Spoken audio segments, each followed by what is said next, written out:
get into some Phillies and some baseball stuff. Our old friend Jayson Stark is with us here to check in on the baseball season and where the state of the Phillies are. Are they moving in the right direction? I got two things for you. One, 6 years ago today, Pat Gillick inducted into the National Baseball Hall of Fame in Cooperstown, New York. And then also, if Larry Schenk is retweeting Jayson Stark, then Jayson Stark is alive and well and kicking it out because he's got great factoids, and I love that stuff, especially if the Baron is retweeting him. Jay, how are you, pal? How you been? Mike, I'm doing fine. How's everything with you? We're all good. The baseball season has not been good, but this is about the time of the year.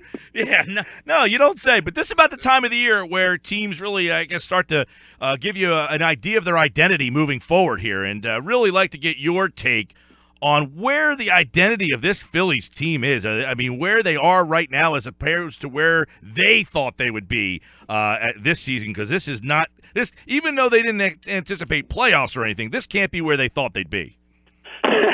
Yeah, you're saying they didn't expect to be on a pace to lose 106? Yeah, I think that's safe to say. This has been a weird kind of year on a lot of levels, and I'm not even talking about the one-loss record, right? I've said from opening day that this was going to be a really interesting season for them, and almost none of the interesting stuff was happening in Philadelphia or was going to be reflected in the standings.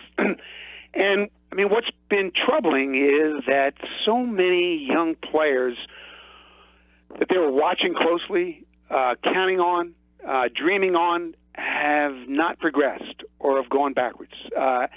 Outside of Aaron Nola, almost, it's hard to think of a single pivotal young player who has taken a step forward. Now, if you go down below a level, obviously Rhys Hoskins has been great. Scott Kingery has been tremendous. At Lakewood, Sixto Sanchez has really opened eyes. But I think the takeaway that I have, that a lot of people in baseball have, is you look at this team right this minute, they're a lot farther away from contending than people would have expected right now. I think you're right about that. So I'll ask you about Matt Klentak and the job that this organization has done. I mean, he seems like he has been kind of living in anonymity for a while here. I mean, the Sixers have their little thing going. The Eagles are always in the news. It seems like the Phillies are kind of flying under the radar. How much longer does that happen? Well, this is their version of the process, man. Everybody knew it was going to take a while. And I think that Matt Klentak has had the benefit of operating amidst almost no expectations from the day he took the job. And that would still be true. And look, I give Matt credit every time he's asked about this. I think he's been pretty honest about where they are. And he never acts like they're getting ready to contend. So that helps. But we're reaching the stage where he's going to have to make some really important decisions about who stays, who goes, and who are the players out there on the other 29 teams that they're going to target, to trade for, to spend money on, and build around. This is where it really starts getting fun. Jayson Stark's with us, taking a look at this Phillies team a week from the deadline. And I know that, as you said, there's almost no expectations for this team. When does that change? When does the front office – John Middleton seems like a guy who wants to win. So when does he maybe put the hammer down and say, all right, we got – does July 31st kind of signify whether Middleton's mingling at all? You mean this next week? Yeah, if they make a deal that brings on play. There's been a lot of talk about, Stanton and Yelich and some bigger names. If they go in that direction, is that kind of the mandate of, hey, we got to start bringing some people in here? They're not going to go in that direction. Let's just get that out of the way. I really don't think that they're going to wind up doing anything in the next week that substantially changes the fate of the franchise. They're really looking mostly at moving their impending free agents, their rental players, and they don't have a whole lot going on for anybody beyond Pat Neshek.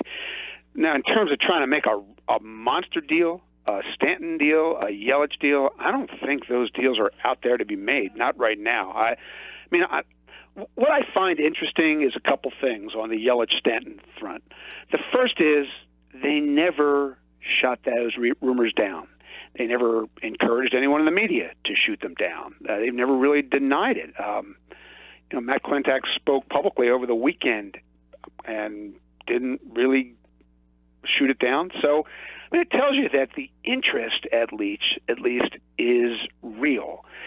He's also said many times, going back to last winter, going back to this spring, that even though they were likely to be sellers at this deadline, he wouldn't rule out buying because they have so much money to spend. But the part of it that where it falls through is what you just asked me. When are they going to be good? When are they going to contend? It isn't going to be this year. Looking at this, where it's heading, it isn't going to be next year. So anybody that they would trade for, any big name, any money they would take on, the used contract they would take on, the guy's got to be under contract for at least 3 years to make it worth their while. So I just don't see who that is right now. But their eyes are open. We've talked a lot about they're going to go out into free agency in 2 winters and chase Harper and Machado and that group. How do we know that group is coming here if they're coming off another 101-loss season? So it's safer to actually trade for somebody who you know is going to be here. But I don't think it's going to be Stanton or Yelich, not this week. Jayson Stark with us here talking Phillies baseball. Jason, how about their third baseman, Maikel Franco? Are they disappointed in him, or do they still believe in what he can bring to the baseball club? Well, there's obviously a lot of disappointment. I think the tea leaves would suggest that the coaching staff was lobbying to send him to the minor leagues not so long ago, and the front office was saying, "Why? What's the point in that? We're trying to figure out who's going to be a part of it when we get good again, and how would we figure that out if we send him to AAA?" They talk a lot about his exit velocity and the fact that he does have better at-bats now. His strikeout rate's down and his walk rate's up, and the percentage of pitches he chases has declined. He's made progress on that front, but that's really the only front.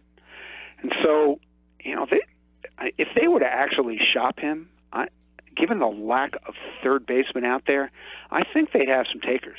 But I don't get any sense they want to move him. Right now, he'd be at the absolute lowest value he's ever had. Plus, they have nobody in their system to replace him. So what would be the point? So do you evaluate, or do you envision the Phillies evaluating who they currently have the second half, or do you think they're going to bring up some of these young guys and take a look at them? Well, some of this is going to be determined by what happens between now and the deadline. But I think that Rhys Hoskins is going to be in Philadelphia in a week and a half, regardless of what happens with Tommy Joseph. Tommy Joseph clearly has a for sale sign around his neck. I just don't get the sense there's any real interest. So I think there's a decent chance he's still around in August. And then what do they do? I think what they'll do is call up Rhys Hoskins and try to figure out how to make it work with both guys on the team. If they were going to call him up in September anyway, why not call him up in August, regardless of what happens at the deadline? Should be an interesting week for the Phillies and Matt Klentak to see what direction they go. It's been a disappointing season, and the expectations might have to start changing soon. Someone's got to start taking notice of what's going on over there. Jayson Stark is with us here, and it's good to catch up with you, pal. We know even with the baseball season in Philly not going very well, there's some other great national stories out there. Well, the trade deadline week is always a fascinating week on the calendar.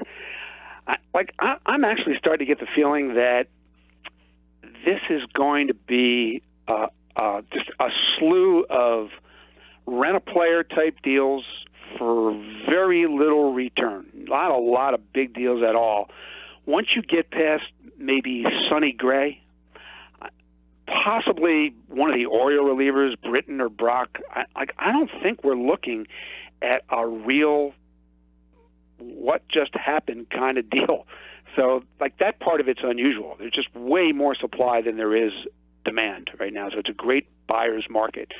And the other thing that's really percolating, like right now today, is Clayton Kershaw leaving his start and going to the DL for at least 4 to 6 weeks, which puts the Dodgers right back in the situation they were in last year, hoping he comes back in September. And Steven Strasburg shaking his arm and walking off the mound yesterday, not returning. Those are two deals that alter the course of franchises. If those two guys are not healthy, everything about the Dodgers and Nationals changes, don't you think? Definitely, and we know pitching dominates, and it's been when you have that level of pitching, that's why those teams are where they are. Jayson Stark, everybody here on the Sports Bash 97.3 ESPN. Good catching up, Jay. Mike, Pete, great to be with you guys again.